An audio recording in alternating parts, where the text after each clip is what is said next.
So నేను ఈ వీడియోలో మన topic issue and redemption of preference shares.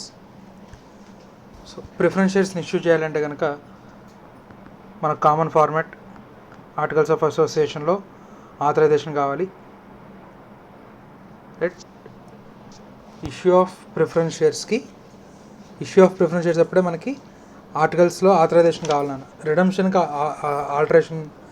ఆర్టికల్స్లో మనకి ఆథరైజేషన్ అవసరం లేదు. అలాగే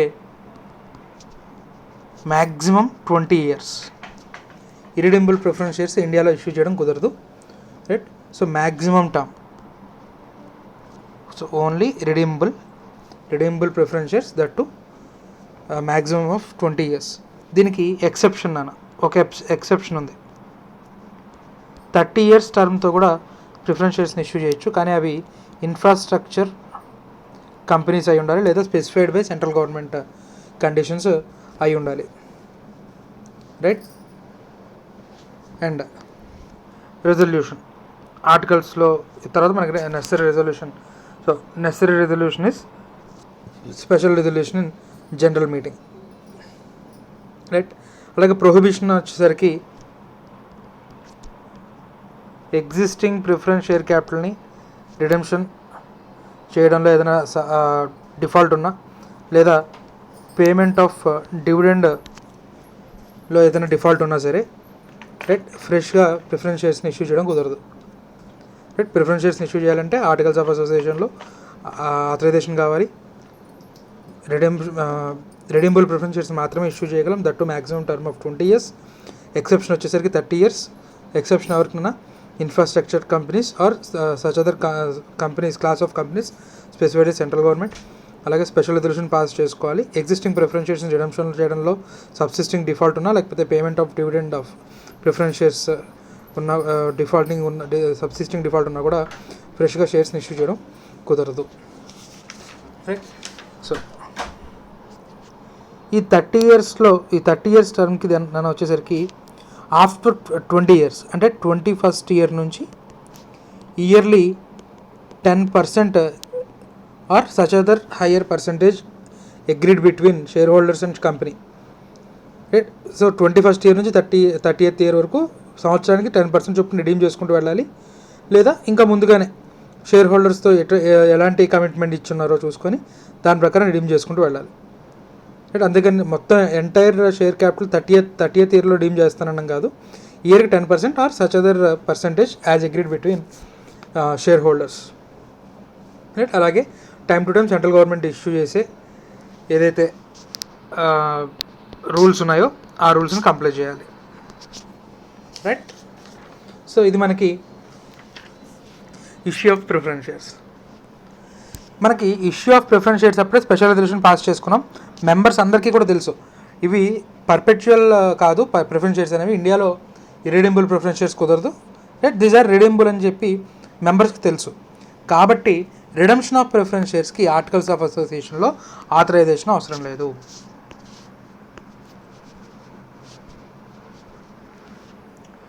సో మనం ప్రిఫరెన్స్ షేర్స్ని ఇష్యూ చేస్తున్నప్పుడే వాటిని రిడీమ్ చేయాలని మెంబర్స్కి తెలుసు. కాబట్టి no provision in AOA is required. ఏఓఏలో ఉన్నా కూడా కొట్టరు నాన్న, ఏఓఏలో ఉన్నా మంచిదే, కానీ ఆర్టికల్స్ ఆఫ్ అసోసియేషన్లో ప్రిఫరెన్స్ షేర్ క్యాపిటల్ని రిడీమ్ చేయాలనే ప్రొవిజన్ లేదండి. So we are unable to redeem అని చెప్పి కంపెనీ ఏదైనా టెక్నికల్ రీజన్ చూపిద్దామని చెప్పి సాకులు చెప్పడం కుదరదు.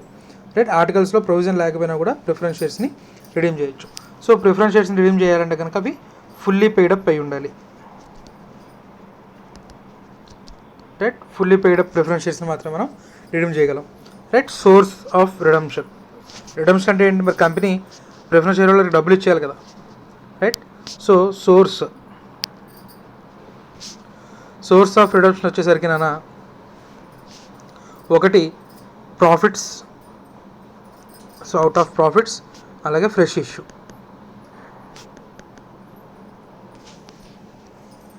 రైట్. సో ప్రిఫరెన్స్ షేర్స్ని రిడీమ్ చేయడం కోసం ఫ్రెష్గా ఏదైనా సెక్యూరిటీస్ ఇష్యూ చేసినట్లయితే, right, fresh issue of shares ద్వారా వచ్చిన డబ్బులను కూడా రైట్ మనం యూజ్ చేయొచ్చు. ఏది? ఫేస్ వాల్యూ వరకు. రైట్. మరి ప్రీమియంతో రిడీమ్ చేస్తానంటే నువ్వు రైట్. నువ్వు ప్రిఫరెన్స్ షేర్స్ని అట్రాక్ట్ చేయడం కోసం ఇష్యూయింగ్ టైంలో రిడమ్షన్ ప్రీమియం చేస్తానన్నావు, రైట్. కాస్ట్ ఆఫ్ క్యాపిటల్ కూడా మీరు చూస్తారు. సో మరి ప్రీమియంకి రిడీమ్ చేస్తానంటే మరి సోర్స్ ఆఫ్ ప్రీమియం ఏంటి అంటే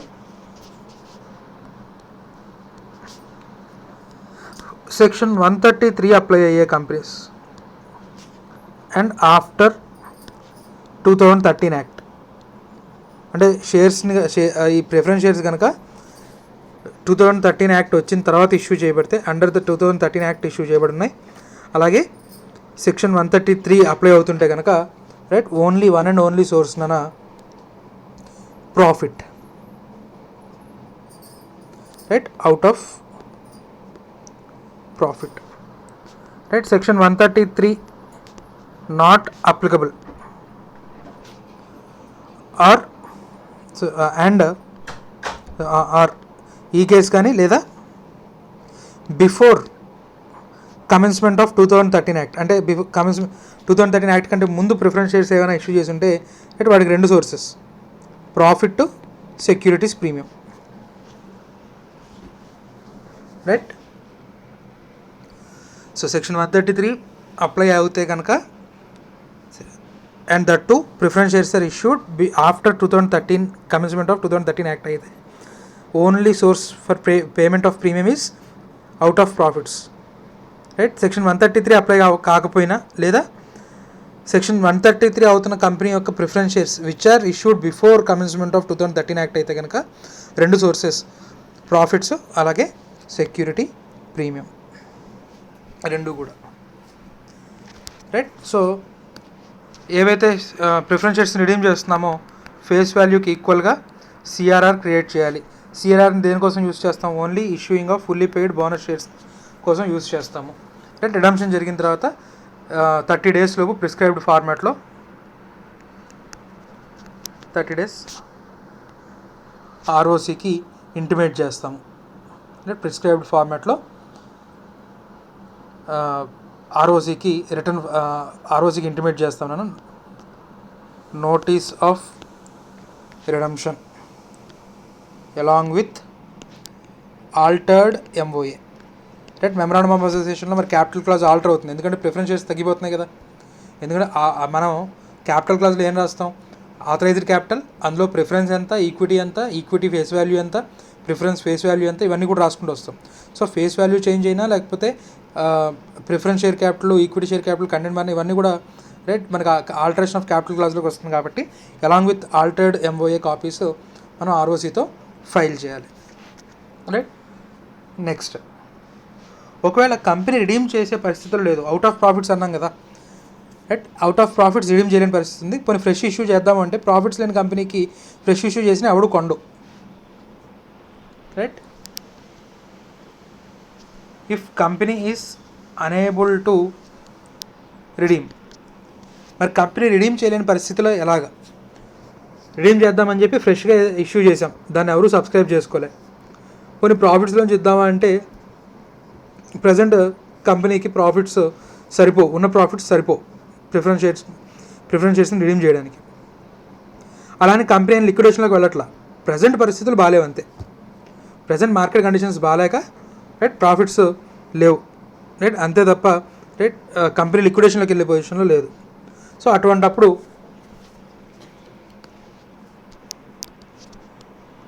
three-fourth of preference shareholders consent తీసుకొని right 3/4 of preference shareholder consent తీసుకొని ట్రైబ్యునల్కి అప్లై చేసుకొని రైట్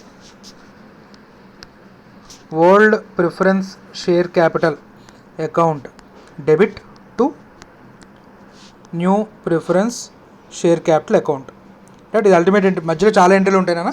సో వాటన్నింటిని అన్నీ కొట్టేసుకుంటూ వస్తే అల్టిమేట్ ఎంట్రీ అంటే old preference shares book entry వేస్తున్నాం, రైట్. Book entry. సో దీని బదులు ఫ్రెష్ ఇష్యూ చేస్తే మనకి ఇక్కడ ఫ్రెష్ ఇష్యూ చేస్తే ఏమవుతుంది? ఈ రిడీమబుల్ ఏవైతే రిడీమ్ చేస్తున్నామో వాటి ప్లేస్లో ఫ్రెష్ ఈక్విటీ వస్తుంది, రైట్. క్యాష్ ఫ్లోస్ కూడా ఉంటాయి. కానీ ఈ ఎంట్రీ ద్వారా క్యాష్ ఫ్లోస్ ఏం లేదు, mayor book entry, right. So ఇలా బుక్ ఎంట్రీ వేయడానికి 3/4 of the preference shareholders consent తీసుకొని, ట్రైబ్యునల్ కన్సెంట్ తీసుకొని, రైట్. ట్రైబ్యునల్ ఎప్పుడు కన్సెంట్ ఇస్తుందంటే ఒప్పుకొని ప్రిఫరెన్స్ షేర్స్ ఉన్నారు కదా మిగిలిన 1/4 కానీ, రైట్, ఎంతో కొంతమంది ఒప్పుకొని వాళ్ళు ఉంటారు కదా, ఆ డిసెంటింగ్ షేర్ హోల్డర్స్ ఎవరైతే ఉన్నారో వాళ్ళకి ఇమీడియట్గా సెటిల్ చేసేయండి, రైట్. అప్పుడు మీకు ఇలా కన్వర్షన్కి నేను పర్మిషన్ ఇస్తానని ట్రైబ్యునల్ చెప్తుంది, రైట్. సో అలాగా ట్రైబ్యునల్ పర్మిషన్ తీసుకొని మనకి old preference share capital account పెట్టు న్యూ ప్రిఫరెన్స్ షేర్ క్యాపిటల్ అని బుక్ ఎంట్రీ వేసుకోవచ్చు, రైట్. ఇది మనకి issue and redemption of preference shares.